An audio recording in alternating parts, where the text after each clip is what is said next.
面試咧離不開啦，根據內容就係學習歷程啦，呈現我認為咧四個感：真實感、方向感、好感、互動感。但我覺得冇真實感咧，一切都唔能夠起步。呢個真實感就係個小朋友對於家庭生活，對於小學生活。譬如我聽到一間譬如九龍塘小學嘅同學，成日話佢哋校工咧講笑話好精彩，亦都咧好錫佢哋。呢個就係對校園感恩嘅真實感，係嘛？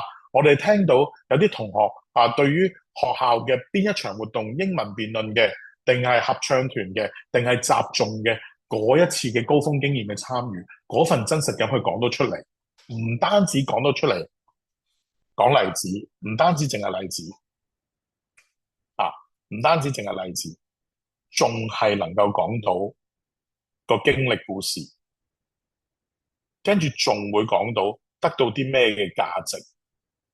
咁呢啲真係有所感先有所發噶嘛，所以真實感咧，我覺得咧，其實喺呢度咧係好重要。第二，方向感就係每條題目應該點答咧？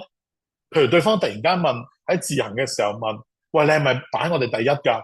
答定係唔答咧？係咪繼續 elaborate 咧？咁呢啲方向感就要諗咯。譬如又會問，喂，你得到啲咩 offer？邊間收你啦？咁你係咪將我哋擺第一啊？將我哋擺上乜嘢嘅優次啊？咁呢啲都係一啲方向嘅問題，係嘛？所以個小朋友就要聽到，首先要扣題，要了解對方講乜，但係另一方面咧，亦都要知道咧，其實點樣咧，係邊個角度咧去發展會更加好。第三啦，可能好多嘅升學中心咧都會同你講啦，啊要執靚套校服啊，或者啊要執好個儀容啊，眼神要望對方，呢啲都啱嘅，呢啲全部都啱嘅。但係好感咧，首先就係個小朋友唔好驚咯，係好願意表達啦，啊好想人哋了解佢嘅故事啦，亦都好感恩人哋俾個時間佢啦，唔會話呢間只不過我 first choice 係嘛，我就未必落咁多心力啦。跟住咧，其實我都係嚟試下嘅啫。咁呢個就即係唔尊重人哋嘅時間咯，係嘛？所以呢個好感咧係好建基於咧即係個教養嘅問題，就唔係即係一時三刻嘅訓練問題。咁至於更高嘅情況就係互動感咯。